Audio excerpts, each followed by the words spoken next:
Hey, everybody, welcome to the Jim Master Show live entertainment lifestyle variety talk show series, beaming out all across the globe from the United States here in the New York area. Pleasure to have you with us. If this is your first time joining us in our entertainment lifestyle variety talk show series, we welcome you from wherever you're watching around this beautiful earth. We have viewers that join us from all across the United States, where the show comes from, and our neighbors to the north in Canada. We have viewers in Mexico and South America, as well as throughout Europe and Asia, Africa, Australia, New Zealand, Iceland, everywhere. And we welcome you all. Good to have you with us. We've been on location in Dallas, Texas on television shoots. We're headed to Fort Lauderdale soon in about a week for another television project as well. So we've been very busy around here with all the TV and radio work. And of course, at the time of this show, the world is honoring Queen Elizabeth II in London, England right now, and the coverage of that has been extraordinary. I don't know if you've been watching that as well. And of course, we've been paying our respects here on the Jim Master Show live as well. And today, we're going to turn up the Irish craic and have a lot of fun with legends coming to us. Well, they're originally from Ireland, but right now they are in London. And they're there because they're promoting their new CD and their tour throughout England and Scotland and Ireland and more. Some really exciting things that are coming up for Foster and Allen. We're so excited to have them here on the show. Mick Foster and Tony Allen, they are legends. We're talking about coming up on some almost 50 years in the recording industry, in performance and entertainment, in the music industry. Tried and true Irish music legends. They are extraordinary. The story of Foster and Allen began back in the 1970s when Mick and Tony were playing in country music bands around Ireland. And in 1975, they got together a small group and went over to the UK to work with the Irish music venues on a short tour. And then Mick and Tony had at this stage the idea of working together as a duo, playing easy listening music with a touch of traditional Irish instrumentals. When their UK tour finished, they decided to let the band return to Ireland whilst they stayed behind to try out the duo on the public. They played several venues in the London area, and the reaction was so favorable, so much so, they decided to remain as a duo, and Foster and Allen was formed. It was difficult at the beginning, and after a time, working around the circuit in the UK and Ireland, they released their first single, The Rambles of Spring. This made a good impact on the Irish market, and Foster and Allen were soon in demand for cabaret venues all over Ireland and even in the UK. And at the end of 1978, Foster and Allen released the single A Bunch of Thyme in Ireland, which entered the Irish charts too and became their first top-selling #1 single. It stayed in the Irish charts for over 40 consecutive weeks, re-entering for a further 13 weeks. At this stage, that was Ireland. It was in 82 that the single was released in UK, and it was played by all the radio stations in Britain and was soon in the pop charts. It climbed rapidly to the top half of the British top 20. At the time, Mick and Tony were in the United States on tour, and it came as a great shock to them that both, when they were contacted and told to fly back, both of them were shocked because Britain said, we want you back immediately, as they were required to appear on television's Top of the Pops. That's right. Things now started happening very fast for the first moments for Foster and Allen, and the demand for their services at all venues all over Ireland, UK increased immensely. They released another single, Old Flames, which also made its way into the UK charts, and Foster and Allen were on their way to stardom. They did their first concert of the UK in 83, and the tour was boosted even more by the release of another mega hit single, Maggie. This proved to be a very popular song along with A Bunch of Thyme, and have become the signature tunes for Foster and Allen. And since then, Mick and Tony have toured the UK twice each year, playing to sell-out concerts wherever they went. In addition to the UK tours, Foster and Allen have toured the United States, Canada, South Africa, Australia, New Zealand, and even Tasmania. They have 5 #1 hits in Australia and New Zealand. They have appeared on numerous TV shows in Ireland, Scotland, England, and Wales, even have their own TV show as well. They've been on television in Australia, the United States, Canada. They've had their own series on RTE television in Ireland. And in the early days, they performed on stage as a duo, but in 82, when the concert tour started, they added a band to their show, thus giving a much fuller sound to the program. And on the recording front, Foster and Allen have to date released over 30 albums, all of which have gone into the British charts as well. Great achievement for the middle of the road, easy listening act. The album sales have been very accurate reflection of the true popularity of any stage performance. As well as the albums, they've released 13 videos and DVDs, again, all of which have entered the British charts. Their video, Souvenirs and Memories, reached number 3 in the charts around Christmas 91. And the By Request video, that went straight into the number 1 spot in 1993. And their latest DVD video release, Around the World with Foster and Allen, was the top chart release, top 10 in the UK. And to date, Foster and Allen have achieved album and video sales in excess of 20 million worldwide. In 2015, they've celebrated over 40 years. Now they're coming up on 50. And their style, of course, is very inviting and pleasing. Easy listening sound remains fresh and exciting over the years. And they really enjoy the business they're in, especially those live concerts as well. And in addition to all that, there's a brand new album out that they're very excited about that they were pretty much working on during the course of the pandemic. And we're going to talk about that in just a moment. But here's what it looks like. It's We'll Meet Again. And again, the guys have been friends for years. I even hear, we're going to have to get some verification on this, they've never had an argument ever in all those years. Could you imagine that? I don't think there's a married couple out there that hasn't at least had one argument in that amount of time. But they're great friends. They're great talents. They truly respect each other. They're a lot of fun on stage. If you've never seen them, you got to get out there and get some tickets, get their music, because again, they truly care about what they do. And they have a lot of fun, as you can see evidenced in that photo there. So they're positioned, they're going to play live for us as well, which we are very honored by. Again, here they are. This is a photo. Isn't this a classic? We dug this up. Goes back in time a little bit, but they're true friends and they're international legends and musical treasures. And it's our pleasure to welcome them live and direct again. They're on location from London, England, joining us here. And we're very honored to have them on the Jim Masters Show. So welcome, Mick and Tony, Foster and Allen, to the Jim Masters Show Live. Welcome, gentlemen. Thanks very much. How are you, sir? Fantastic. I am fantastic. It's a pleasure to have you here. Dressed up in green, especially to meet us. I was going to say, even the curtains are green. Everything is green, huh? You gotta sport that green. How's everything going, you guys? So, of course, normally home is Ireland, but you're making your way there through London with the exciting tour and the CD. And tell us about some of the cool things that are happening while you're there in London. Well, we're doing a week over here promoting and we've a concert tour starting kind of the 26th of October until the 21st of November. But we also have a new CD coming out about the 7th or 8th of October. And it's a 14-track CD, which is a little bit different for us because we normally would have 20 tracks. But it's also coming out on vinyl. So apparently you can only have 14 tracks on vinyl, and they want the CD to be the same as the vinyl. So we have enough for another CD because we recorded a good lot during the pandemic and we could do nothing else.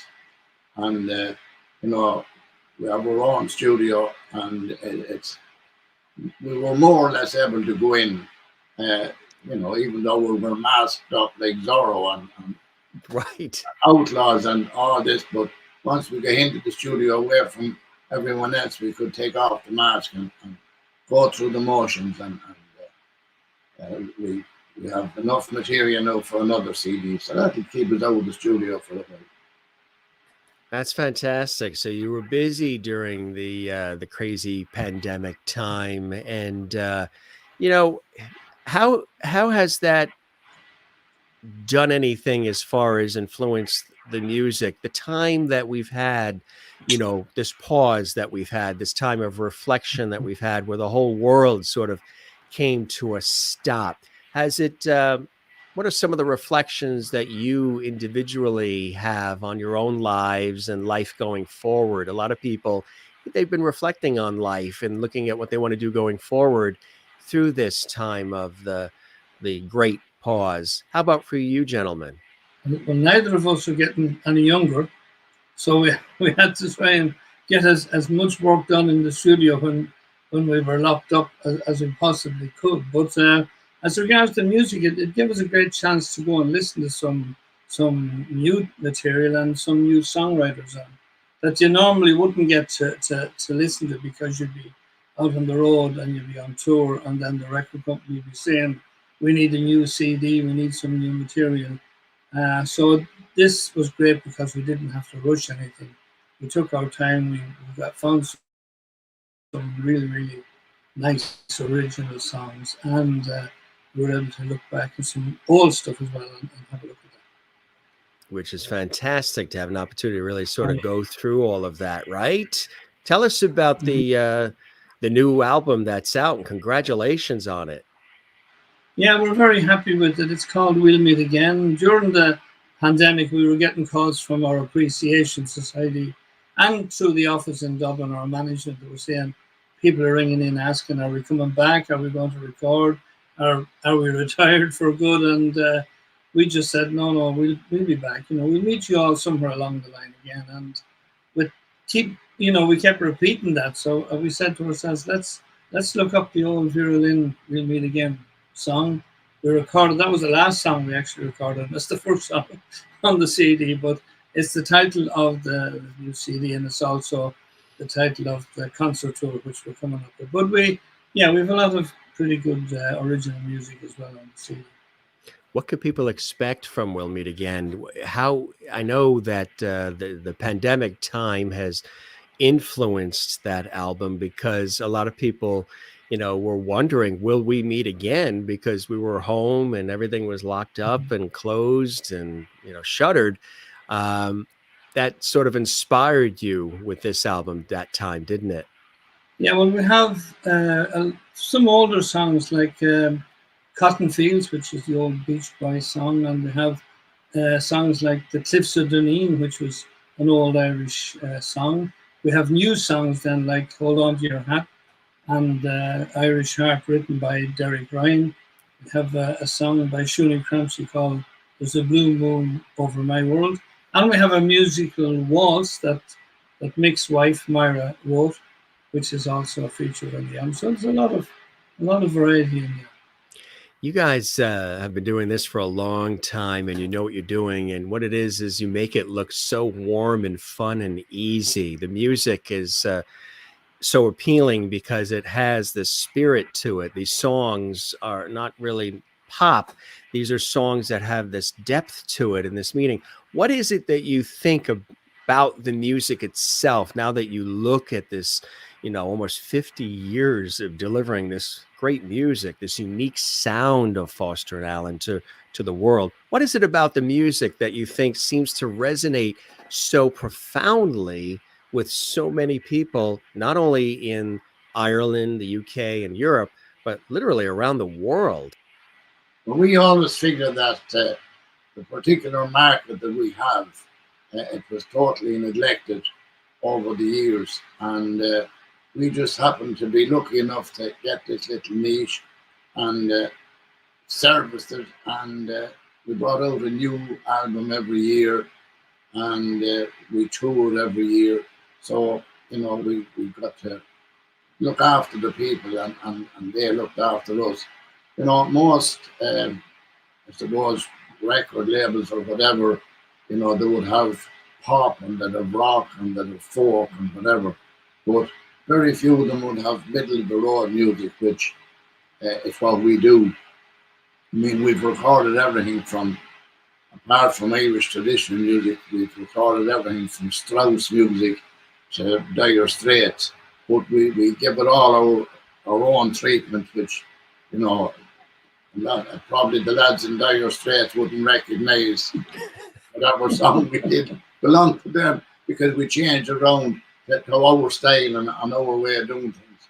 And, we started playing together 55 years ago, 1967, and then 75 we started Foster and Allen. So we kind of, we semi-clap ourselves on the back that, after nearly 48 years, we're still going, so we must be doing something right. Absolutely. Yes, you sure are. It's amazing how you guys came together, how were you first brought together? How did you first meet each other? Well, I was playing in a small little, what we call a local band or a local group in the Midlands in Ireland, and the boss man of it lived nearly beside Tony. So we used to rehearse in his house, and Tony is the youngest, you see, of the two of us, so he was still going to school.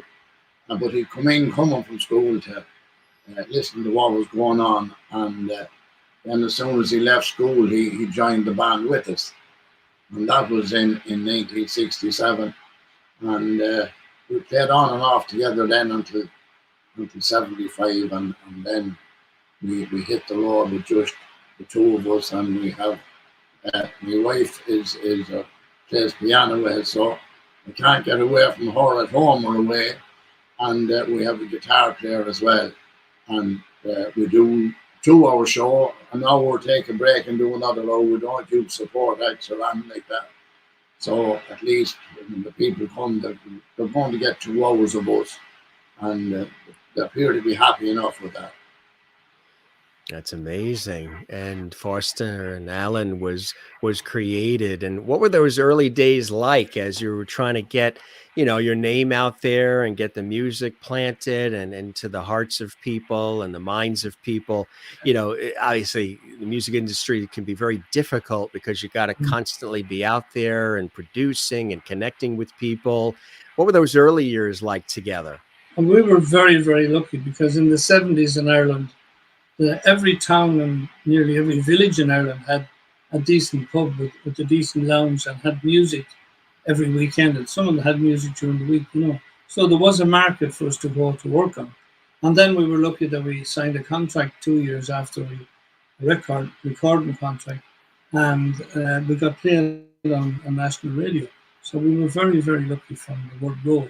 In the early days, back in, say, 77, 78, we were playing 7 nights a week for, July, August, September for the summer season. So we were very, very lucky.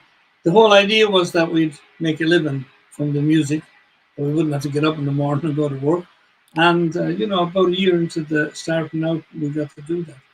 And then, of course, when we broke into the British charts, it was a whole different game altogether. We were doing concert tours then. When Maggie was #1 in Australia, that meant we had to go to Australia for 6 weeks every year or every couple of years, So it changed the whole plan. You weren't going to work 7 days a week, but you would work, when you'd be away on tour, you'd be working 6 or 7 days a week. But then when you come home, you get a break. And right through the 90s, every summer, we just took the summer off and concentrated on videos and recording that type of stuff. What was it about this particular style of music and the sound that appealed to you guys? Because you've really carved out this extraordinary niche that has stood the test of time. Even now, when the musical world has changed on a dime on so many different levels, you guys are still true to form with your sound, with, I'm sure tweaked and did different things over the years, but still you're true to form, true to sound. People know what to expect with a Foster and Allen CD, album, tour, concert, event. What is it about the sound that appealed to the both of you that you wanted to not only do it and perform it and create it, but also continue with it all these years and not deviate? We kind of grew into that sound. When we started first, I was playing keyboards and Mick was playing the accordion. So we picked songs and tunes that was going to fit the instruments, So we kind of developed that. And then our first recordings, the chap who was producing Eamon Campbell, who's unfortunately he's passed away. Eamon introduced a string section to work on our albums. So that gave us a sort of a sound. And then from there on, we kind of used that sound on everything we recorded. So it was really an easy listening sound. And right through the 50s and 60s, there was always easy listening records. Not necessarily bands like us, but there was always like the Valdonicans and the Ken Dodds and the Max Bygraves and people like that. Oh yeah, sure, yeah. They all had that type of sound. Not that Andy type of Williams and Yes, Perry Como and Perry Como. Percy Faith Orchestra, all of They were that. all there, yeah. So even though we were completely different what we were doing, but it was an easy list of music and there was an audience for it. And I suppose we were lucky that the people like the Valdonicans and Ken Dodds, they kind of gave up recording in the 70s. They started working on television shows and that left it kind of open for us to go in and We stepped in, they stepped out and we stepped in again, as the song says. And when we look back, from day one, there wasn't anybody like us, before us, if you know what I mean. And now, nearly 48 years later, there's nobody coming behind us doing even remotely what we were doing, So Yeah. we were a freak, an accident, a one-off job. it worked. It worked well. But definitely not a one-hit wonder, that's for sure. No, we wouldn't do that, all right. But Yeah. Right, exactly. we were in the right place at the right time, and everything just kind of, after a few years, it fell into place for us. But very early, say the first 2 years were fairly rough because, we had a banger of a Volkswagen van, and it was one of these vans that, if you're driving fairly fast, you have a heater. But if you're driving slow, you have no heater. And during winter months in Ireland with frost and snow, we came from Donegal town to Mullingar on Stevens' night or Boxing night, whatever they call it, in different places, in third gear. Because who did most of the driving? Me. Freezing fog, and we freezing as well because we had and we were coming from a gig one night, and we had to pull up in Bor. It's a town and awfully about an hour from home, and the two of us got out in the middle of the street and started to jump up and down and clap our arms to try and get warm again. If anybody happened to see us, that they brought us to the nearest loony bin and locked us up.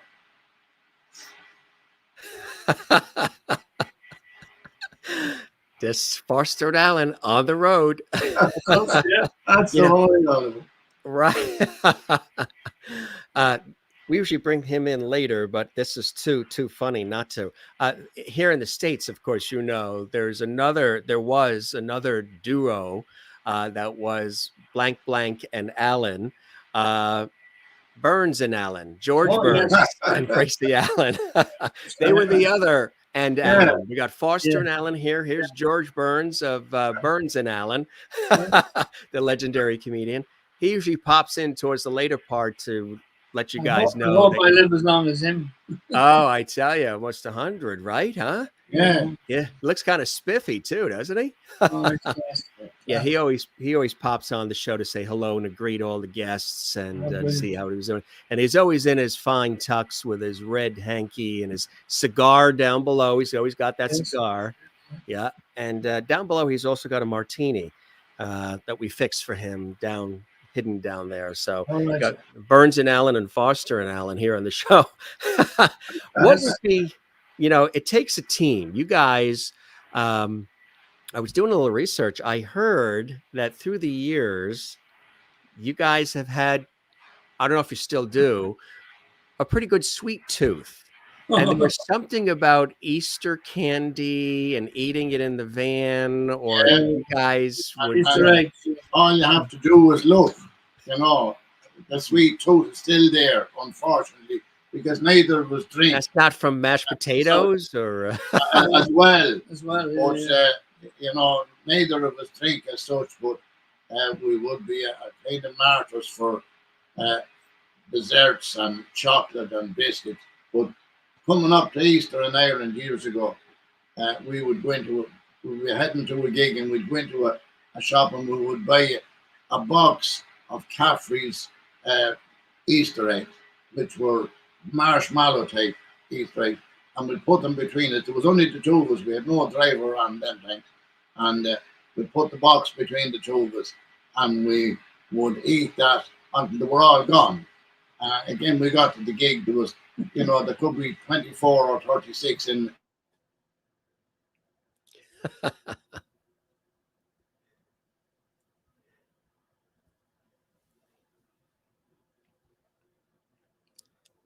think their picture froze there.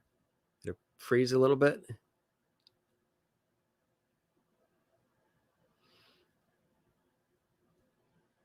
I think the picture might have froze. Yeah, they don't seem to be moving. They seem rather statuesque. I think their picture froze. Their Wi-Fi there in London. If you can hear us, guys, you froze up a little bit there. But we're here. We're here for you. We're always here for the guests. All you have to do is just go back out and come back in, and that should probably correct it. Yeah, there they are. All right, so they will be back because they know how to get back in. They've got engineers there and everything, but that happens sometimes when you're live and when you're dealing with overseas. How's everybody doing? I want to show you their album. They have a new album, We'll Meet Again, which they sort of penned during the pandemic, which is really something quite special. And a lot of people were thinking that, will we meet again during the craziness of the pandemic? Here is that album. We want to show it. There we go. Foster and Allen Will Meet Again. They are truly legends, as I mentioned. If you heard the introduction, they're extraordinary guys. They're going to play live for us as well once they get back in. We want to show you some of what their performances are like. They're colorful. They get really engaged with the audience. They've been doing this for, again, almost 50 years. Here they are filming because they also have a television show too on the RTE in Ireland, the Foster and Allen Show. I don't know if you guys knew about that as well, the Foster and Allen Show, but that's on the RTE, which is the Irish network. The guys are back. They kicked the computer, probably yelled at it in Gaelic. We won't repeat the words that they probably used when they had to kick the computer, but they are back. About 17 different languages. You swore in 17 different languages. It was gone. You were like, but fortunately, when your video froze, a lot of times when video freezes, it usually freezes when your mouth's hanging open or you look awful. You guys looked good. You looked, like you're the cover of an album.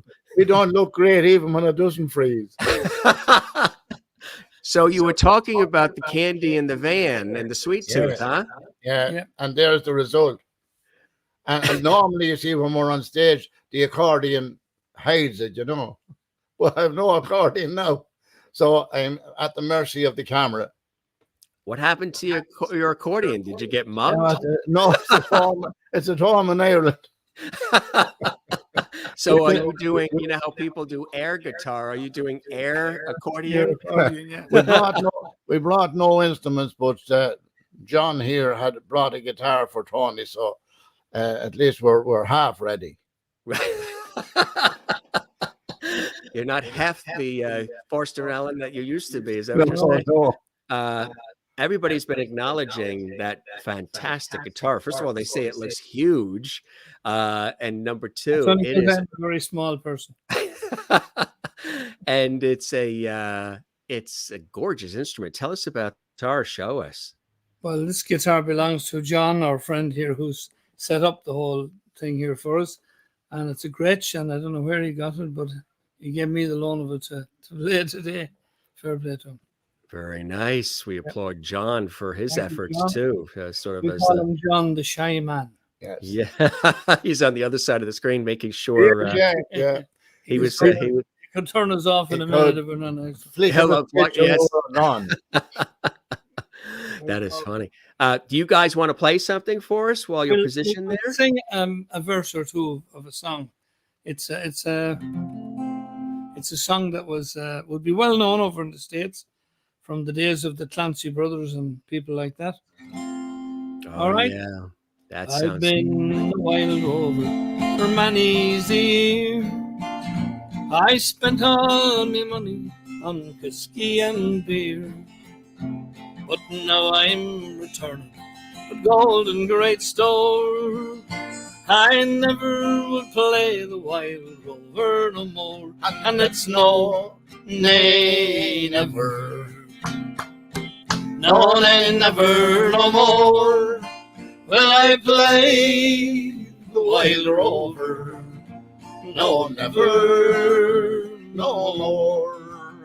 I went into an alehouse I used to frequent, and I told the landlady my money was spent. Well, I asked her for credit, she answered me nay. Such a custom as yours I can have any day. And it's no, nay, never. no, nay, never, no more will I play the wild rover. No, never, no more. There you go. very nice. I also love that air accordion you were doing Oh, too. yeah, That's really cool. My hands went up automatic, you know. The normally don't be twiddling their thumbs doing nothing. It sounded like it needed a little tuning. A little bit, yeah. We probably did. What are some of your, it's very hard, everybody probably asks this question, but it's when you look back at an iconic situation like 50 years in the music business and just surviving that and inspiring people and entertaining them as gloriously as you guys have and continue to, what are some of your favorite moments over the years, whether they're in the studio, they're on stage, or just off air, whatever it may be? What are some of your favorite personal moments as Foster and Mine Allen? would have been when I was a young lad, which wasn't last week. I was a serious fan of Jimmy Shan, the famous Scottish accordion player. And over the years, Tony and myself got to meet him and know him.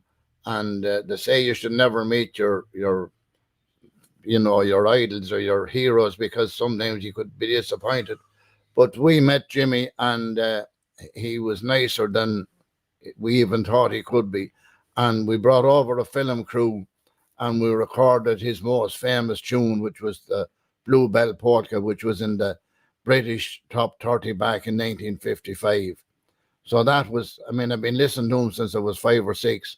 So that, to me, that was the the highlight of my music career so far. For me, when I was growing up and in school, my two favorite programs was the Monkees and the British pop program Top of the Pops. Yeah. I had to get home every the Top of the Pops was every Thursday night, and I had to get home in time to see that. And you can imagine what it was like when we got word that we were actually going to sing Bunch of Thyme on Top of the Pops, 1982. So that was definitely the highlight of my musical career. That had to be incredible, yeah, to be featured on that series. Absolutely. And the Monkees too, huh? Oh, I love the Monkees. Yeah, they were class. Now, we didn't get on their show, but we did. I have seen them live in Dublin. Yeah. Many You know who's a friend of mine? I interviewed her, in my professional world, Buffy Ford Stewart. Her husband was John Stewart, and he penned the song Daydream Believer. Oh, okay. Yeah. Oh, great. Which song. the Monkees made, Davy Jones made really Yeah. famous. Daydream Believer. Yeah. Yeah. And one of those great, great songs. And he was in the Kingston Trio as well. I remember Yeah. Yeah. Yeah. He's no longer with us, unfortunately. But who are some of the folks, coming up through the years that inspired each of you? People that you listened to, that you admired, that maybe... Yeah. For me, it was Elvis. Elvis. But Yeah. Elvis, definitely. You couldn't get away from Elvis. He could sing anything, and he did sing most things. He was just an amazing act. He had it all. He was a great singer, great performer, and great man to pick songs for records and all the rest. So he was a huge influence in my life. And in my case, it would have been, I suppose, Tommy Makem and the Clancy Brothers and Tommy Makem. And then there was a duo in Scotland called the Alexander Brothers. And of course, Jimmy Shan. But all traditional Irish and Scottish dance music I would have been into more than, I mean, I never seen Top of the Pops until I was on it. So I had a, Right. Sometimes that happens. Yeah. when Tony was listening to Elvis, I was listening to Jimmy Shand. You guys and I, we were talking about some of the folks I had an opportunity to meet over the years with my television work here, and one who's no longer with us that you got a chance to work with. You got, well, one that is with us who was a guest on our show, who's an extraordinary talent and a great gentleman, Phil Coulter. You've worked with Phil Coulter, right? Yeah. Yeah. What's that experience like? Oh, Phil Coulter is an amazing artist, really. I mean, as a songwriter, he started writing huge pop songs in the UK, you know, and then he wrote songs like The Town Loves So Well and Scorn Not His Simplicity and Gold and Silver Days. You know, he had such a variety of songs. It was unbelievable, you know. Yeah. And the other being, of course, Frank Patterson as well, another. Yeah, Frank and Ailey, we met, and we would have did stuff with her sister Geraldine, who was in Ireland we call them fiddle players, but probably with you they're violin players. Right. Going with us are fiddlers, you know. Right. The other artist that I would have, you know, really admired growing up was another Irish tenor who was very famous in America, Count John McCormack. And he was born in the Midlands, quite near to where I was born and reared, you know. And he was a very famous Irish tenor. I think he sold over 1 million records in the 20s. Yeah. So he got over $500,000 to appear, to sing 2 songs in a movie back in the 30s. So he was... Wasn't so bad. Nobody offered that to us yet. Not yet. Right.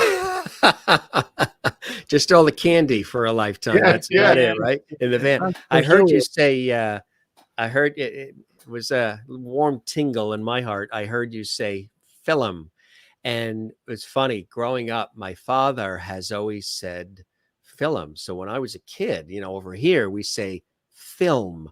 So I hear my father say film. And it was so cool to hear you guys say it. And I'd say, Dad, what's that word you're saying? He said, you know, film, because I think he heard it from his grandmother and all, because they came over from Ireland and they settled in New York City. So I would say, Dad, you mean film? He goes, yeah, film. No, film. No, yeah, film. So it wasn't until years later, and I'm on television. Yeah, I'm on television. I'm on PBS, and I'm interviewing Ronan Tynan when he was with the Irish Tenors.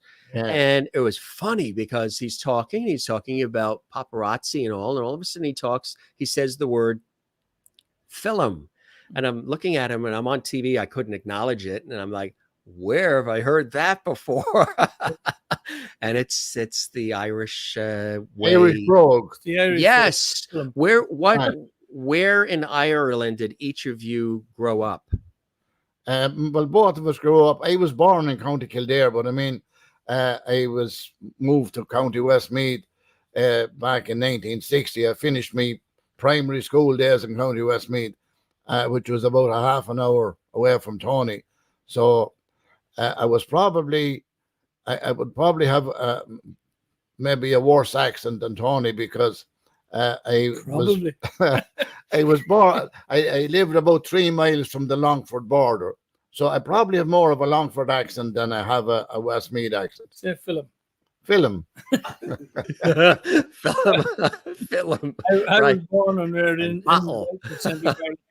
in just 7 miles from the town of Athlone, where John McCormack was born. So.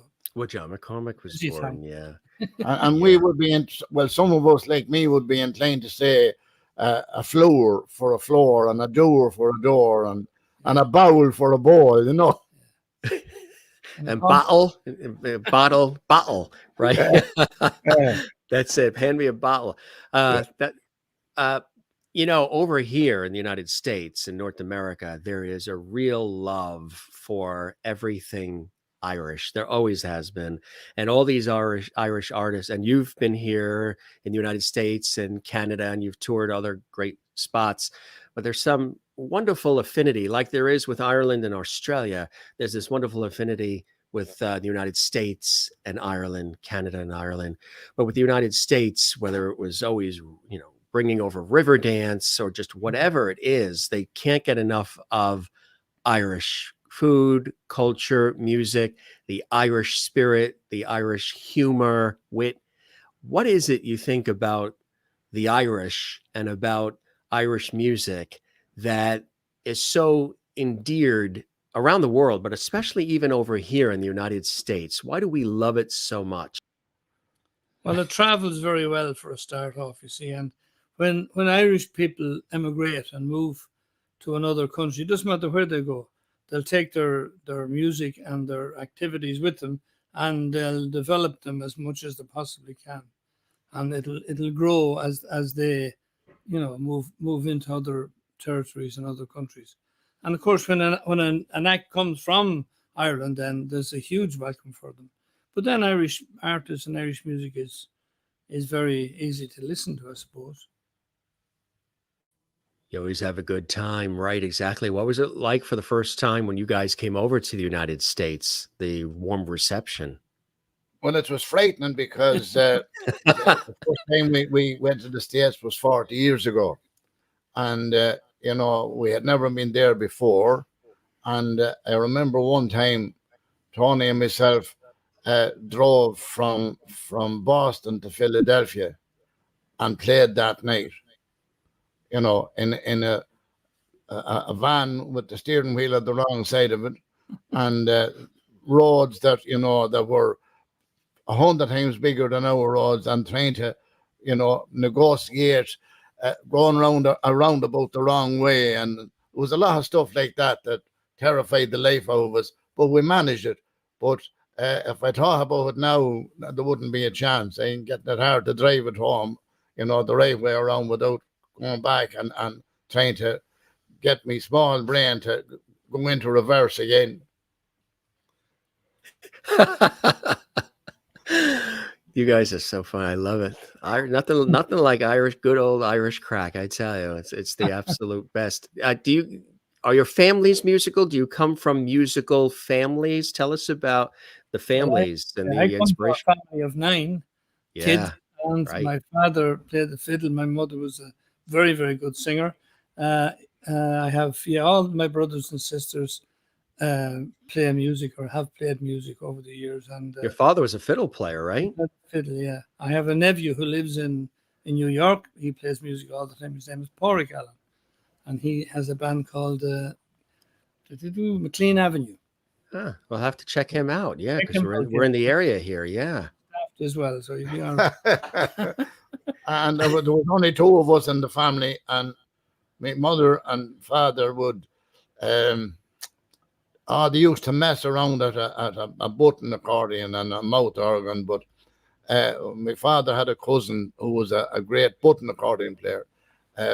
Probably the most famous Cayley band in Ireland in the 50s was the Gallatlass Cayley band, and he played with those. And he was probably the first proper accordion player I ever heard or seen. But my mother's side then, who were from Tipperary, they were all step dancers and musicians and stuff like that. So it's there somewhere. But none of my oldest daughter teaches classical piano, but none of them ever went near an accordion, and none of my grandkids didn't go near an accordion. So I'm hanging out. I have an almost 4-year-old great grandson, so I'm hoping he might have a go at it at some stage. Oh, that's fantastic. Congratulations. That's beautiful. You also, when you're not touring, you're looking after horses and some cattle, right? Yeah, well, the cattle, we put those one side, because what was happening was that the hobby was starting to become a job. And Myra, my wife, decided that I was getting too old for this carry on. So we still mess about with horses, all right, with just a few. We have one in training, and we have a couple of retired ones and one in fall and stuff like that. It's look, it's an interest, and but just I was born on a stud farm, so I suppose horses are in my blood from day one. The very early days, my father was a horse box driver, so I was going to race meetings before I was going to school, and I suppose that we just I stuck with it then. Too long I had to give up now. Now, I wouldn't know this because I didn't grow up on a stud farm, but I would assume probably that if you grow up on a stud farm, that pretty much makes you a stud as well, right? We have been accused. We have been accused. I mean, that wouldn't necessarily be a bad thing. No, we deny everything. Or we just say guilty but insane. Exactly. When people come to a Foster and Allen concert, you guys put so much of your heart and soul. You know what it is? I say this often. One of the keys to all of this is we want to make everything look easy for the audience. Make it look easy, make it look effortless. There's a lot of rehearsal, blood, sweat, and tears, a lot of work that goes into what you guys do to make it look easy. But when you are performing, there's a real mutual respect that is so obvious that you have for one another. Like it is like being brothers, isn't it? I don't know. I only had a sister. I never had a brother, so I don't know what they'd be like. I didn't say mothers. I said brothers. 4 brothers, but I don't think it's quite like that. But we do have great respect for each other on stage, you know. Well, and we can read each other's minds when we're on stage. You know, we could nearly decide what we're doing next without even mentioning it. You know, we'd have a program, you know, in front of us on the floor, but we near enough wouldn't have to ever look at. And that's a kind of that picture there. That's my wife there behind me on keyboards. keeping an eye on it. Keeping an eye on me at home and abroad. And at home and abroad. Yeah, I can't escape. But then neither can she. That is funny. Hey, you know, what is it like having the television show? I mean, that's a whole other thing there too, huh? That was brilliant, yeah. We recorded that in Connemara in County Galway. That's where TG Carr have the studios. And it was really a great experience going in there. We spent about 3 or 4 days doing a series, and it was really, really good. We naturally picked all the stuff that we would have recorded over the years, and it was just beautiful to be in a nice studio and nice setup, sound good, everything. Except we were recording 2 shows a day, so we didn't really have much time for even to worry about it or think about it. You know, it was heads down and keep going. Never be lucky. Keep her lit. Right, exactly.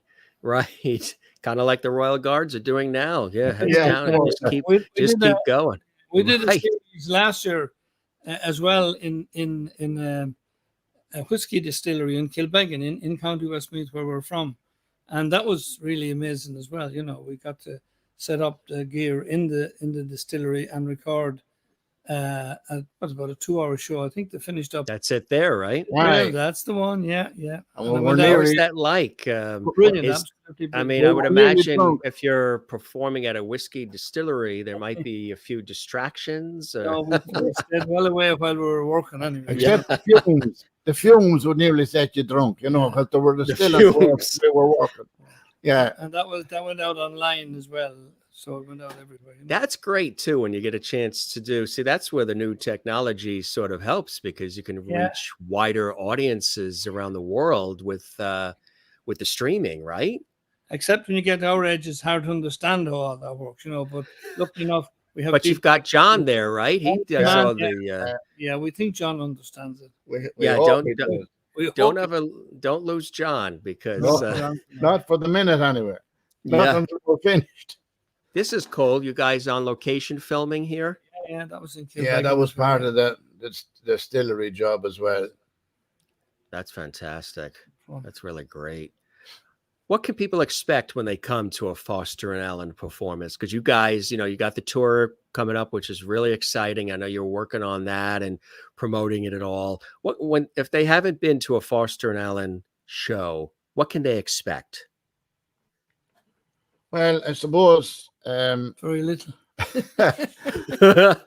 we look at we alternate between lively stuff and slow stuff. Tony does all the heavy stuff, all the love songs, and they kind of do what we call in Ireland the Camalias, the old Irish ballads, and kind of funny songs, and then a bit of Irish and Scottish dance music in between.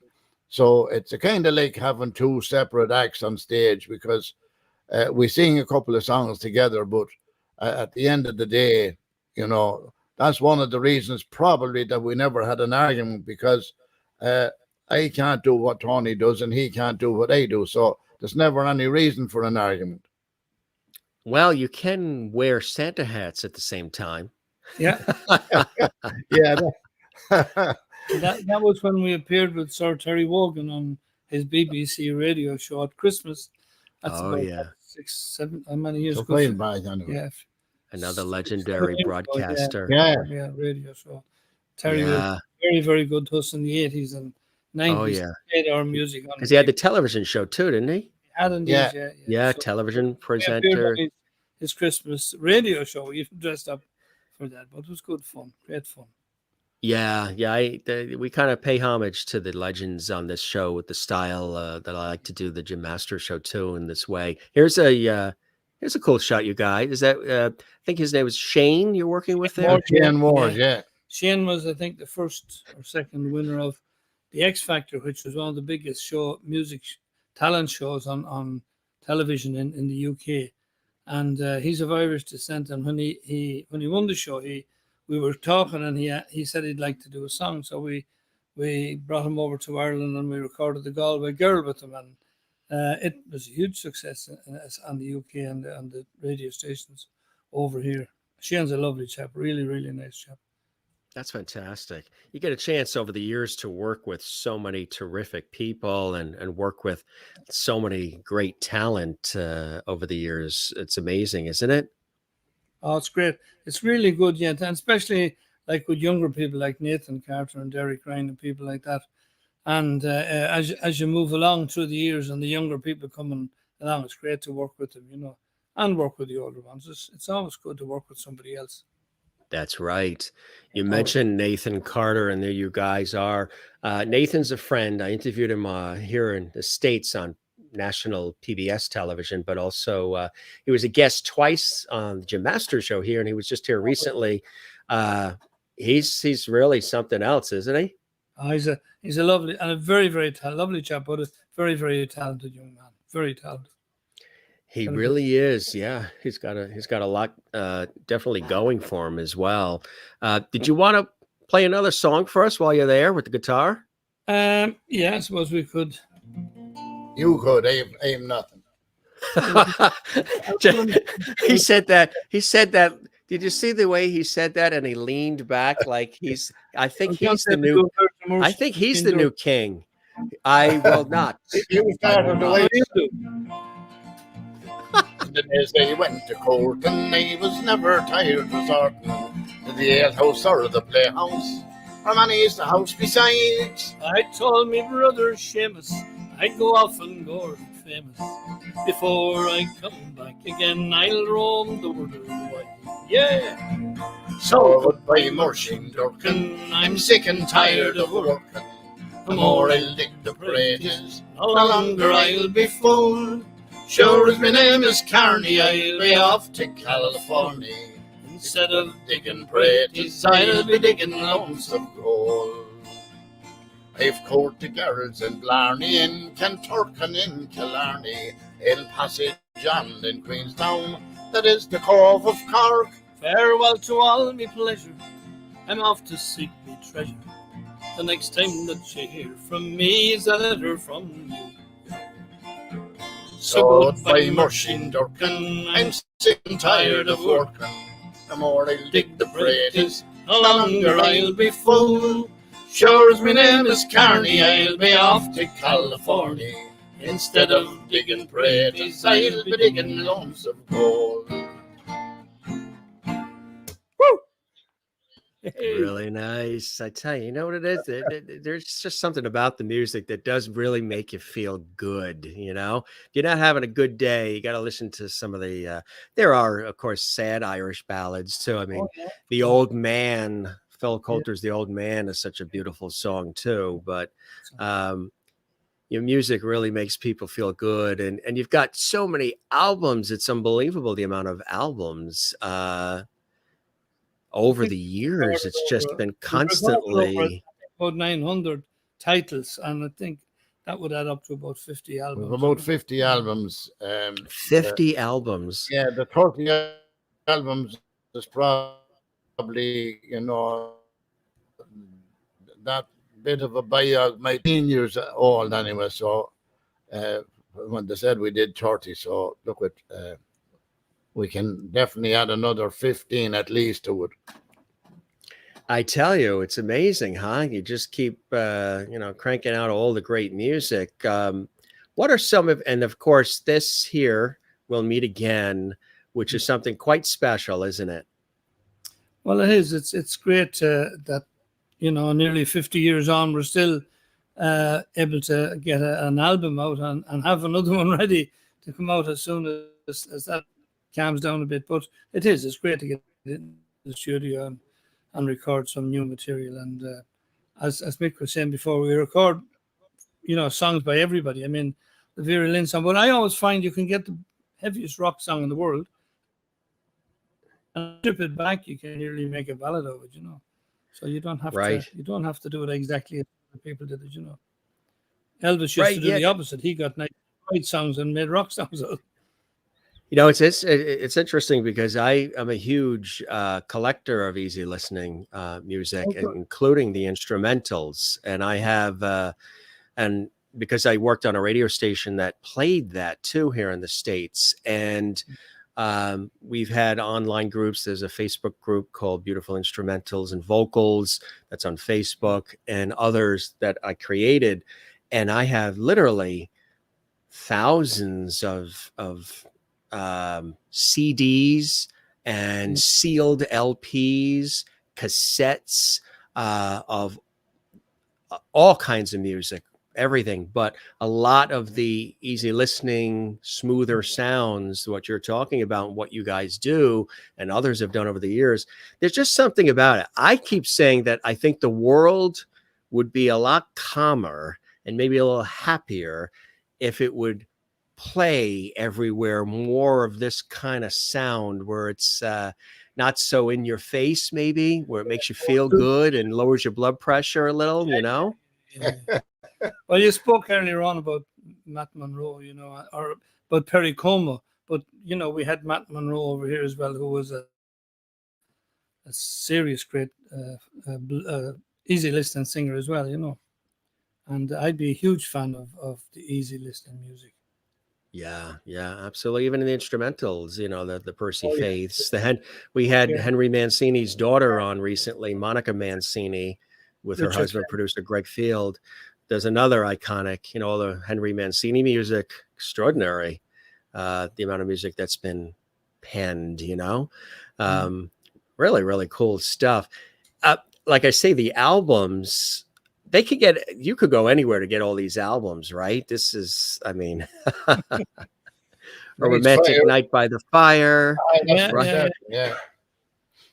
You know, it's, what is the magic of Foster Allen? What do you think the magic of it is? The two of us. You can go around the world with Foster and Allen. You can have a nice evening by the fire with Foster and Allen. You can learn the magic of Foster and Allen. I mean, it's really incredible. Well, and of course, this is something very special. I had hair and everything then. The only thing that I still have are the locks. The hair is gone, but the locks are still there. That was a crucial song, that award-winning record, wasn't it? Brilliant. Yeah. Very important.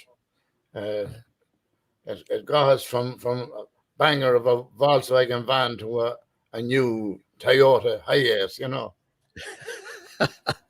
No Rolls Royces coming through yet, huh? You are in No, London. There's no. a few passing by, I'm sure. Maybe you can Yeah. hop in one.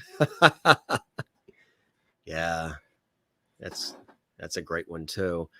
You know, it's really an amazing career. What is it about the accordion that speaks to you? Why did you pick the accordion? And how early did you pick the accordion as the instrument of choice?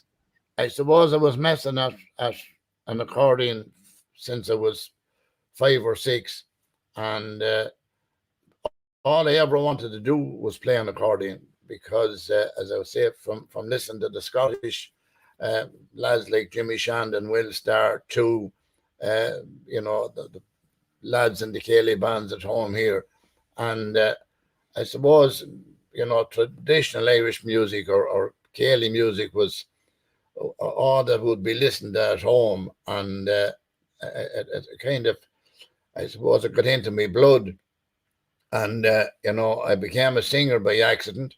And a lot of people would be saying it was hard luck about the accident. But anyway, I never wanted to do one, only just play an accordion. If I could get this fella beside me to do all the songs and just let me play, I'd be very happy. But he doesn't agree with that.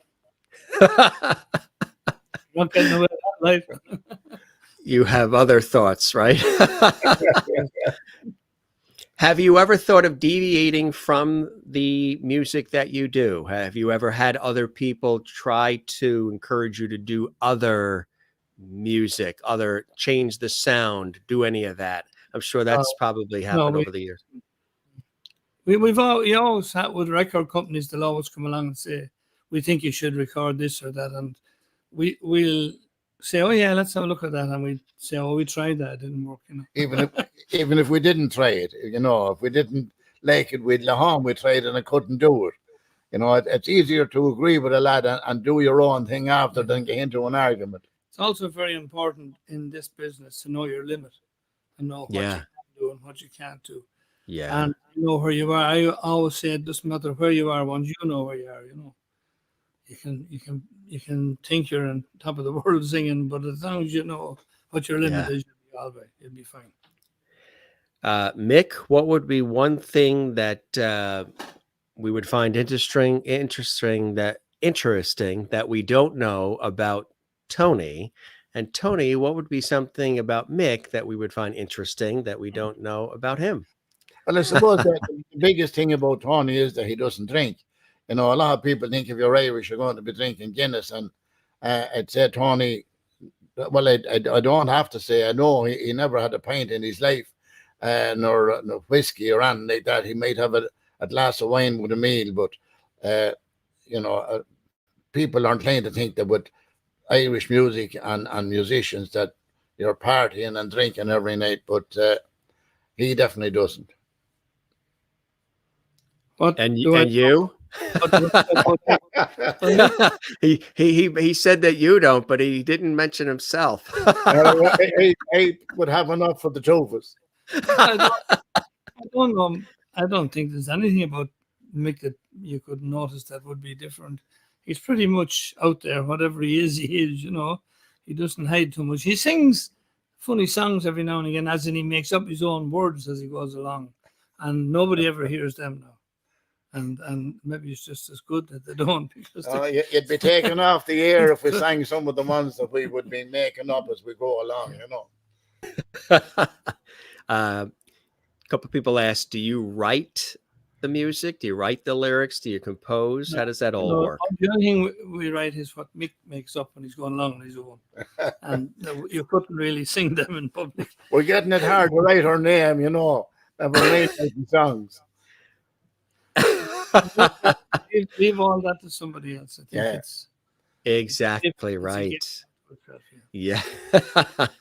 So you have the tour coming up too. You quite excited about it. Tell us about the tour. We have a list here of the dates for folks. This is the UK one. Yeah, we start at the 26th of October or the 27th. I'm not sure which. And we finish, I think, the 20th of November. And Yeah. then that's it until after Christmas. And we do a few dates in Ireland. And then in April, we go to Scotland. And we finish the 1st of May at home. And that's it. We don't do anything for the summer because, look, you won't get people into concerts in Ireland at 7:30 at night in the summertime. They're making hay or they're cutting turf or they're whatever, you know.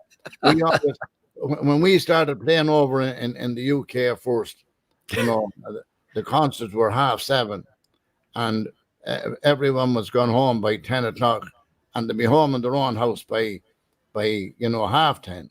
Well, the Irishman would be only shaving at 10:30 to go out. You know, that was the kind of the difference. So the first concert tour we ever did over in the UK, we were finished every night at 10 o'clock. And the first gig we did in Ireland after going back, we had to fight with a lad to let us on at 11:30 in Dunmanway in West Cork, a 5-hour drive at the time for us. And he didn't want us. There'll be no one in, lads, until the pub was closed because he had a bar extension because it was a hotel. So it was a major change between the two countries. But now we're doing all concerts in Ireland. So, you know, they're all early. So they're all 8 o'clock and we're finished and gone out of the place by 10:30. Do you see you guys coming back to places like the United States and Canada? Is that a hope and a dream to come back? I know everybody would love you. Yeah, it would be great now. We'll wait and let the pandemic die down and until people get back in full to normality, and we'll see what happens then. But anyway, you know, we'll send our music over ahead of us so you can have all that for a while. Yes. That's right, exactly. A thing called Have Gun Will Travel. We have an accordion and a guitar will travel. You know, as long as the price is right, we'll play anywhere for anyone. So basically, those Easter candies are the price. Yeah. As long as you get those, you're good. They'll be the main thing on the riders. Easter eggs. That's it. What do you think of when you see that shot? Wow. Who you look the same. You guys look the same. You got the same smiles, the same Irish smiles. That's about it. That's the end of it. What would you guys today say to the Foster and Allen of then? Just do exactly what you were doing, what we did, and you'll be all right. Won't be a bother on you. Know. Keep your head down and keep going. Yeah, it's a job, right? And you have to enjoy it as best you can. Because when you stop enjoying it, you're better off to stop altogether. You know. Your folks get to see the success of you guys. You know, the love of family who know what it takes to do what you do. Has the family gotten a chance to revel in your success as well over the years? Our fathers did, but both our mothers were dead before we made the big time, if you like.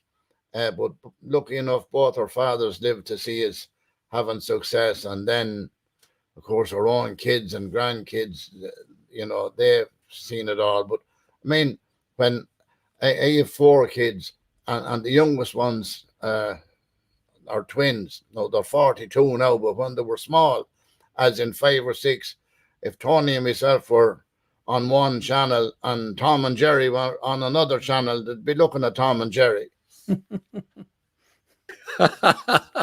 It's something. It's amazing how that works, huh? Yeah, for sure.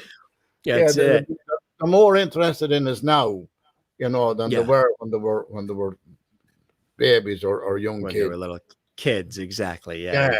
You're just Papa. You're just dads. Yeah, exactly. And that's it. They're looking at you playing an accordion since they were born, so no big deal to them, you know. Right, exactly. So do you, with all of your kids combined, you see musical influences? So you see some You know, they they learn a whole lot now. As I said, my oldest daughter, she teaches classical piano, but she right, wouldn't know how to put on an accordion. right. Having No, said all that, she knows more about music than, you know, she's forgotten more about music than I'd ever know. But she's not interested in going out and traveling. She teaches in a college in Mullingar or local town, and then she teaches privately at home as well. So she can do her work. You know, the college is probably 5 minutes drive from her, and the rest is in a music room in her house. So she doesn't have to be driving in winter in bad vans and freezing and maybe a bad crowd, and a lad start to cry into your face that was a bad crowd. How much are you going to take? How much are you going to take off? So they have none of that. none of that, right? No. What do you see for the future of Forster and Eller? What are some things you guys still want to do, or and are there any things that you haven't done yet in this almost 50-year iconic international career of presenting all this fabulous music? I think we've done a lot more than we ever thought we'd do. For start Yeah, off, I would like to, keep on recording albums or CDs and maybe do a little bit more television and something like that. But keep playing, keep doing concerts for as long as we possibly can, because we're enjoying them now more than ever. yes, So that's the You know, the yeah, pressure is over now. There's no pressure anymore. You know, you were trying to make your name, and then you were trying to hold on to it and whatever. So, you know, once we do the job right, we can have kind of freewheel now till some of us kicks the bucket. uh, that'll be 100 years from now. Hopefully, hopefully. You go like George Burns did, right? Yeah, yeah, yeah. yeah. What When are some of the? an aunt of Yeah. mine only died 3 months ago, and she was Yes. three months short of being 102. So if I have her genes, he stuck with me for another way. Ah, yes, Don't that's get it. me. That's it. What are some of the continued blessings and joys in your individual lives that keep you going? You've done it a long time. You could easily, I say here in the States, when I talk to somebody who's been doing something a long time, I say you could easily be in South Florida with your feet in the sand in a hammock drinking a banana colada or something. You've paid your dues, you've done your thing, looking back saying, we're good, we're good. But you guys still want to entertain, you still want to connect with people, you still want to present great music and a good time for people. For each of you individually, what are some of those blessings and joys in your life that propel you to want to still do that for But all you of see, us? we were playing music when we were going to primary school. So we were playing music before we were ever made a penny out of it, you know. So uh, at the very early days, it was to learn music and be able to play it. You weren't thinking about, when you were 14 or 15, you weren't really thinking about, will we be able to go professional or anything like that. So we were very lucky that it happened for us. But if it didn't, we still would be playing. And as I say, we'll play while we're able. And if that means still going out and doing a few shows every year for an audience, we'll do it. Do you second his emotion? For me, it's where as far as I'm concerned, we're in a perfect place. We're not playing to huge crowds. We're playing to decent sized theaters, good audience that all want to hear us. And when you get on the stage that everyone in the theater can see you and hear you, and you can enjoy doing what you do. And for me, when I'm on tour, I just want to work and know exactly what's happening every hour of the day. When I'm off, then I just want to go home, put my feet up and turn on the television and take it easy. Absolutely. And that's Yeah. only more than that. No, not really. We're as near to being retired as we can be without being retired. Don't ask me. Without being retired. Exactly. Yeah, well, I'd be out, cutting timber and making hay and looking after horses and whatever, and playing handball, as in Irish handball, which is a bit, although there's great handballers in America, great players playing Irish handball in America and in Canada and in Mexico. So he still play a bit of that, even though it's doing nothing to get down the belly, but it still keeps them season up. That's it. I tell you. You guys are the best, truly. There's the website, gang, to learn more. Of course, all their music, you can find it everywhere. Spotify, you're on Spotify, iTunes, Amazon, Is it amazing when you think about that you'd be saying you're on Spotify and all these other places? Cool stuff. Foster and Allen Facebook or fosterandallen.ie, you'll find us. And if you Google Mick Foster, the only ones that comes up is me and the jazz sax player from London. That's right. There must be only the two of us. It took me years to get jimmasters.com. I'm the fifth James in the family, and it took me years to be able to get jimmasters.com. And there was a little window of opportunity because I have .net and all the rest, because there is a DJ and musician in England, same name, Jim Masters, who had that. And I guess he didn't want it anymore, what have you, so I was able to get it. But it's the same thing. Sometimes you'll see the Jim Masters there in London, who is the DJ musician, and then you'll see me here in the States, the TV radio guy. It's kind of interesting, huh? Yeah. That's for sure. Did you want to play us out with anything as we get ready to wrap? If you have you got a video or anything like that you could show of us? We can. Yeah, and I could chat with the folk. The folks will. The folks have been chatting, and I just want to show you some of the things they've been saying too. Okay. Mary Bishop's in Florida. These are some of our regular lovities, as we call them. We call them the Jim Master Show lovities because I said the show has a lot of light, love, and levity. And I said love and levity too fast, and I said the word lovity. And when I said levity, they jumped on it. So they said, "You're Mr. Levity. This is Levity Hall. We're your levity squad, and the guests are part of the levity family." So Mary says, "Thanks for a great conversation. Wonderful music. Take care, guys." Maureen, fabulous. Thank you, Maureen. She just did a super chat. She goes, "Gentlemen, you are both fabulous. This has been a very enjoyable afternoon. Thank you for the music and conversation. Irish blessings to you both." Marsha Watson here in the United States says, "Hi, Jim. Good seeing you again. Thank you very much." Jen Barry in Pennsylvania, USA. Foster and Allen, you both have come. You have to come to Bethlehem, Pennsylvania. They're already booking you here in the States. The Celtic Classic Highland Games is happening. Yeah. Sláinte. And they were cool stuff. You don't want us to toss the cable, we don't mind. Sherry Larson's in Kansas, USA. Thank you, gentlemen, for being with us today. Love listening to you and absolutely love your singing. Please come back and join us again on the show. I agree. They are terrific. They're real gentlemen and they're superstars. And just all these great comments have been coming in from so many terrific people. Thanks, everybody, for all these comments from all around the world. We really appreciate them. That means, the world to us. Anne is in Jacksonville, Florida. What a wonderful afternoon. This is such beautiful music, awesome conversation. And thank you, Foster and Allen. Thank you, Jim, also. Absolutely. We really appreciate you being here as well. Joan Sando, sending love your way. Love your music for a long time and also your humor. Thank you for coming on with Jim from Joan. Here in the States as well, and everybody. Thank you for sharing the afternoon. Good stuff. You guys are the best. Really, truly appreciate all the time. I wish you nothing but the very best with the new album, and I encourage folks to get that. I also encourage folks to go back in the archives and pick up some of the other material if they haven't had a chance to do that yet as well. Here is the new album, gang. We'll meet again.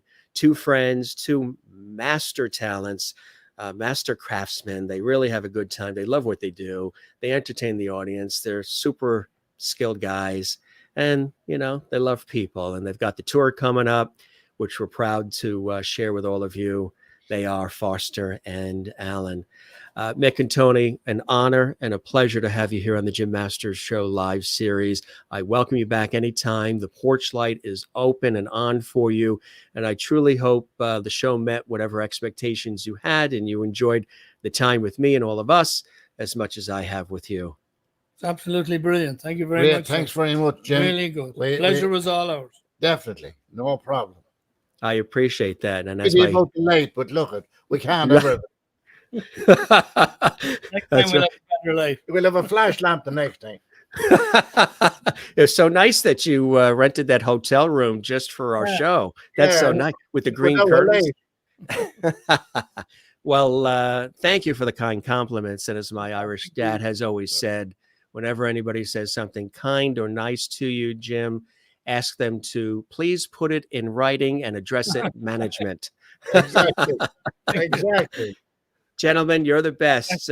Continued success, and thanks for all the fabulous time and conversation. Thank you. No bother, sir. Take care. Cheers. Mick and Tony, Foster and Alan here on the Jim Masters Show live, coming to us from London, England. Yeah, as they're promoting the tour and the new album and so much more. There's the website, gang, fosterandallen.ie. Of course, that's for Ireland. Check out all their music. Check out where you can get concert tickets for those in the UK and Ireland and Scotland with the upcoming tours. And hopefully they'll be back here in the United States and Canada, other parts of the world. They have traveled the world. They've done it all. And again, going back to the 70s. Really fantastic. Great conversation. Got a chance to probably learn even more about the gentleman. Maybe you've been fans of their work for years. Maybe you have a lot of their music. But that's why I don't call these interviews. I call these conversations, what we do here on the Jim Masters Show, sort of hearkening back to the way these kinds of shows were done, old school, where it was warm, it was conversational, and you have some fun. Nothing is scripted. The guys had no idea, what I was going to ask. And I'm a deep listener, as you guys know anyway, so I like to follow up. They have the show, the Foster and Allen Show. If you didn't see any of these cool shots that we like to sprinkle in during the course of the conversation. Approaching 50 years, which is incredible. Can you imagine that? It's a long time. And a lot of times groups break up, even when it's just a duo. They don't stay together. But Mick and Tony, there's the album. Tour coming up as well. Good times. They're with Nathan Carter, which we talked about. If you didn't see the episodes of the Jim Masters Show where Nathan Carter, which he's dubbed, Ireland's leading country music star. He was just on just a matter of a few weeks ago here on the Jim Masters Show. You can check that out. He was also on about a year before that. Some really cool shots here. Gang, if you do like the Irish artists, we've had a good deal of them on. There's the new album. We'll meet again. Check it out, gang. Hopefully you enjoyed this episode as much as I enjoyed hosting and producing it for all of you. True music icons, not just in Ireland, but around the world. Foster and Allen joining us here exclusively on the Jim Masters Show. Really, really nice time with the guys. A lot of fun. Straight shooters, the real deal, which I think is awesome. And again, you can check out all of their material at fosterandallen.ie. From then to now. Cool stuff, huh? And maybe this is the first time you've heard of Foster and Allen. Maybe you didn't know about them until now, other parts of the world, because we do have an international audience. And this is maybe the first time you're hearing about these fine gentlemen, these talented lads who are still going at it, doing their thing with style and grace and humor and super talent and their easy listening style. Really fantastic. It was an honor for me to meet them. I've known about Foster and Allen for a long time. And when I was approached to have them come on the show, I said, absolutely. And then I said, let's do it, in an early afternoon so everybody around the world could watch. And sometimes when we do our shows earlier, we do that so folks where they are overseas can watch live as well. So, when we started our episode, it was 6:00 for them there. Normally they're in Ireland where they live, but they're in London right now. And London this week is the place to be, of course, with the events surrounding the celebration of Queen Elizabeth II as well. So really a fantastic episode, and true international recording artists, Irish music legends here on the Jim Masters Show Live. Again, if you do like the Irish artists, again, our show has everything: Broadway, Hollywood, television, film, music, stage, culinary arts, people from sports, comedy, authors, psychics. I mean, it's a variety, entertainment, lifestyle, variety talk show series. But if you do sort of have a favor, you're keen to the Irish artists, a lot of them have been here. Mairead Nesbitt is coming in October. Mairead Nesbitt, of course, my dear friend. She's been here twice, and she's coming in October for a return visit. She, of course, most notably from Celtic Woman, but also she's the fantastic fiddler from Celtic Woman originally, but also her own epic career. And she also is now in Celtic Spells, and some really cool stuff she's going to tell us about. I don't want to give too much away, but she's coming in a few weeks for those of you that are watching live. Ryan Kelly has been here multiple times from Celtic Thunder, and Damien McGinty has been here a couple of times as well. Nathan Carter's been here a number of times, and so has my buddy Neil Byrne from Celtic Thunder. Phil Coulter has been here. Sir James Galway and Lady Jean Galway have been here. The guys from All Folked Up were here recently, and they're touring the United States right now. They were here. Oscar Blue was here. Corner Boy was here. Roy Buckley, Conor McGinty, Keith Harkin. So many incredible people have been here. For those that, again, that are focused on the Irish artists, there's a bevy of them. Go back in our archives. You can see all the great conversations. All of the Celtic women ladies have been here as well. Lynn Hillary has been here from Celtic Woman and Riverdance, and Nunya. The guys from the High Kings have been here. Darren Holden and Brian Dunphy, Finbar Wright, and Paul O'Neill. Everybody's come through here. And a lot of extra surprises too. Some folks that, have surprised us. We're always surprised here on the show. So, all right. Leo True Frost says, awesome job. Thank you very much. I appreciate that thumbs up there. And take a look at some of the comments before we bring on the Irish. Yeah, we have had a lot of Irish artists. More to come. And of course, if this is your first time here, check out the over 760 episodes we have of our series. We've got amazing guests coming up all this week, but also 700 plus shows we have done already. Jim, do your feet tingle when your guests shower you with all those accolades? You're simply the best, and we love you to pieces. Thank you very much. I think they do tingle. I think they do tingle. I would say they tingle. One of our guests, when I asked them that question, if their feet tingle when they're designated a Jim Master Show Lovity, I said, are your feet tingling? He said, my feet aren't just tingling, I'm levitating. That's fantastic. That is fantastic. Renee Katz from the Midlands, the other Midlands, not the Irish Midlands, but the Midlands of Queens, Flushing, New York, Queens. Best to you, Jim and Lovities. Be well. A lovely duo, and they both have wonderful sense of humor, which you helped bring out. Thank you, Renee. Hope you're doing well there in the Midlands. Yes, I'm sure the traffic has lightened up now that the U.S. Open has concluded, though our New York Mets are doing quite well. So greetings to you there in the Midlands. Jane watching in Sweden, where I know she's happy because it's earlier for her in the Sweden area right now. Thank you guys for being here tonight. You're greatest. Thanks, Jim. Thank you, Jane, watching in Sweden. She's been with our show for a long time. And everybody here that's making all these wonderful comments, just taking a look at some of them. We're a very interactive show as best as we can be, as often as we can be. Thank you, Jim, for another fantastic show. We miss you. Yeah, we were in Dallas on a big multi-day TV shoot.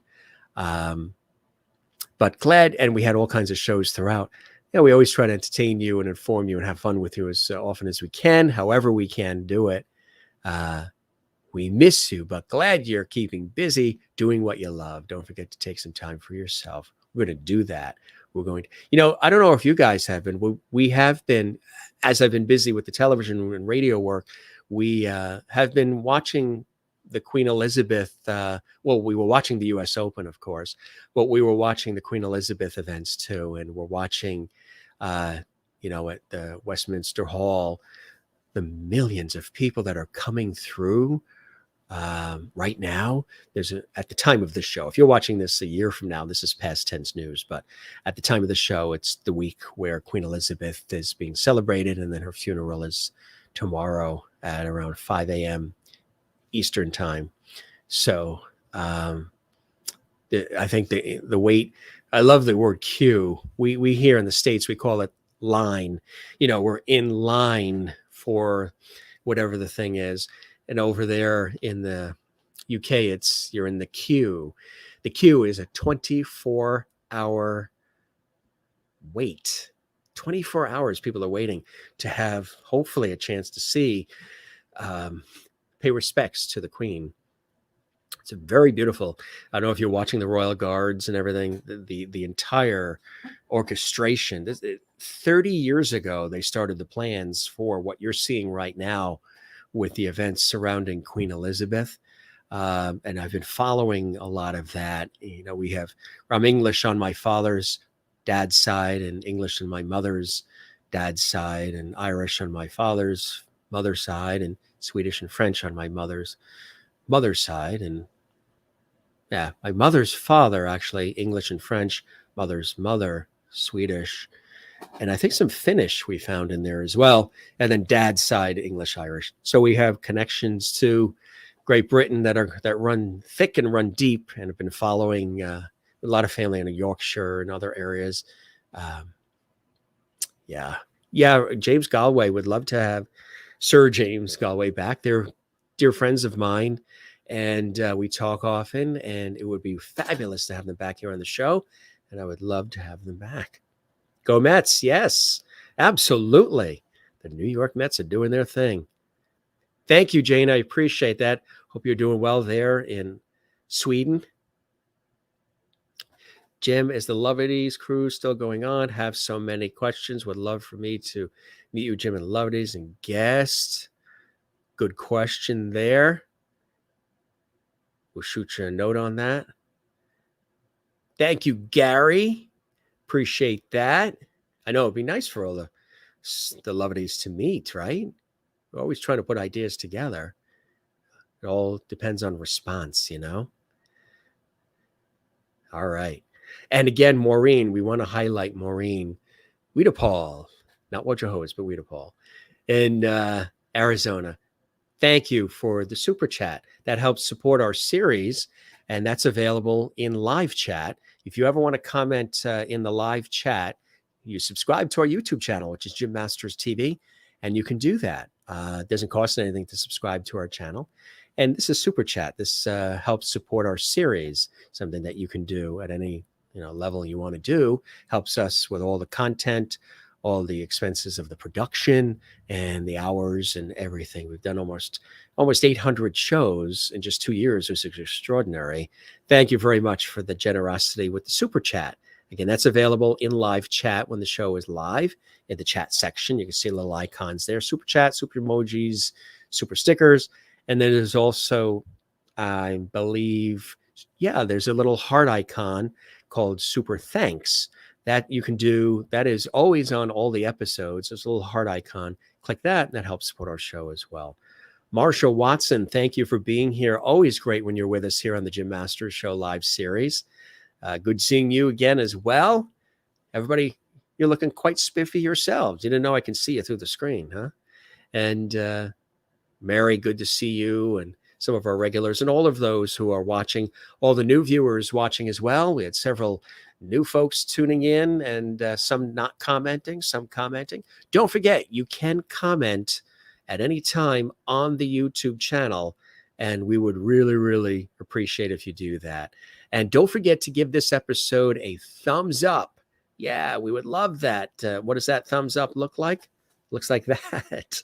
It's a thumbs up, and it's something you could do. Kind of looks like this. Give us a like. There's a like icon. Please do that, because when you do that, that helps us get the episodes out to more viewers. The algorithm at YouTube loves when you click the thumbs up, and it loves when you leave a comment. But more than that, we love when you give us a thumbs up and when you leave a comment as well. It means the world to us, lets us know that, what we're doing here at the Gym Masters Show sort of hits you a certain way. You're enjoying it. So certainly let us know. Leave a comment on our YouTube channel. Give us a thumbs up. Spread the word. And if you have not, don't forget to subscribe to the YouTube channel.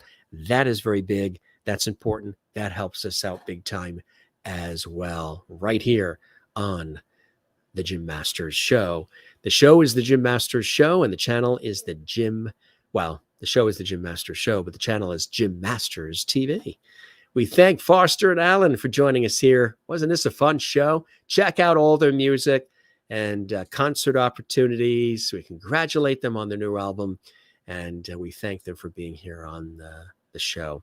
All right, we're going to wrap up. You guys are terrific. We toast all of you. We hope you're doing well wherever you're watching around the world. Thanks for the comments. Thanks for the enthusiasm. Thanks for continuing to spread the word about the Gym Masters Show. That really, really helps us big time. So continue to tell everybody you know about our show. Watch the episodes live if you can. If you can't, watch them binge watch in the archives. We archive all of them for you. And stay tuned. We've got more great guests and episodes and lots of fun in store for all of you right here on JMS Live, on the Gym Master Show Live. So thanks for everybody being here today. For those watching live, for those who are watching this Memorex, you're watching this later on in the archives, stay right here. Another episode comes up. And as we always say, take care of yourself. Be good to one another, love one another, and be good to you. Take care of you too. It's very important that you do that. And that's something I always have to remind myself to do as well. And we're going to do that with a very big bowl of warm soup. Yes, got some nice soup waiting for me. I'm going to have it. We talked about food on this show with the guys, with Foster and Alan. I got a little hungry as soon as we were talking about mashed potatoes. Got a little hungry there as well. And yeah. You want to do? Yeah, we can all do a toast. I got a little orange juice in this. This is actually, I'm a little ahead of myself here, but the mug is, may your days be merry and bright. So this is really a Christmas mug with orange juice in it. But hey, you know what? May your days be, may they always be merry and bright, not just at holiday time. May your days always be merry and bright, whether it's Christmas or not. Yes, I have it in a Christmas mug. Some orange juice. So you want to do a toast in honor of Queen Elizabeth II. So, okay, we will definitely do that. So anybody who has their mugs, we will do a toast in honor of Queen Elizabeth II. Ready? Well, you ready, Jen? You proposed the toast. So you're ready? Here we go. 3, 2, 1. Cheers and sláinte. Queen Elizabeth II. I had tea earlier, so we are covered. I did have some tea earlier. All right, gang. It's about it, right? We got the toast in for Jen. And that's right. It's never too early for Christmas. That's right. You guys are the best. All right. Thanks for being with us, gang. Cool time. Great, great guests, Foster and Alan. We really enjoyed having them here on the show. And we thank them for the time as well. And again, one more time, we'll show you the website. We can get the music and everything else. But Spotify and iTunes, Amazon, all over the place. 50 years almost. Congratulations to the guys. We'll have them back. And congratulations on all the great music. Thanks, gang, for joining us. Jim Masters, thanking you for your time this time till next time, right here on the Jim Masters Show Live series. Don't forget to spread the word. And thanks for being with us. It's always a pleasure having you here. We don't say goodbye. We say see you later. Ciao, cheers, shalom, hasta la vista. We say moi loop. We say sayonara. Take care and be well. All right. From all of us here, all your friends at the Jim Masters Show with me, Jim Masters. We always have a good time here on the show. And their Wi-Fi cut out a little bit there early on, but they're professionals. They got back on, and it was easy breezy. And the rest is it was an iconic conversation today here on the show. All right. You did the toast. Good. You did the toast for Queen Elizabeth II. My pleasure. Sláinte to you as well. Thanks, gang. Be well. We'll see you on the next episode of the Jim Masters Show Live. We'll be back tomorrow. Tomorrow, actually, at 7 p.m. Eastern with Carrie Young, supermodel, international supermodel extraordinaire. Cover of Vogue, cover of Glamour for years. Elle, I mean, you name it. She's done it all. And she's with us tomorrow. And we're looking forward to a lot of cool people coming up as guests on the show. For all of you and you and you and you, as we always say here on the program. I'm doing well. My family's doing well. Everybody here is doing well. And I hope wherever you are around the world, you are doing well as well. I hope you're doing well. You're going to watch the live sending from England. Yeah, it'll be about 10:30 in the morning, so it's like 5:30 our time here Eastern. Mm-hmm. So you'll be able to catch that. Yeah, absolutely. And then we'll be back in the evening with more of our show, the Jim Masters Show. All right, gang. Cheer, ciao, sláinte, all the rest. And thank you very much for the welcome. Jen, Pennsylvania, got you covered. Thanks for being with us as well. You're always there. You're a real trooper. Jen is now Zen. She's been looking forward to this episode for quite some time, as have I. See you guys later, okay? Thanks for being with us. Spread the word. Like, share, comment, all the rest on the Jim Masters Show. Have a terrific day. Cheers.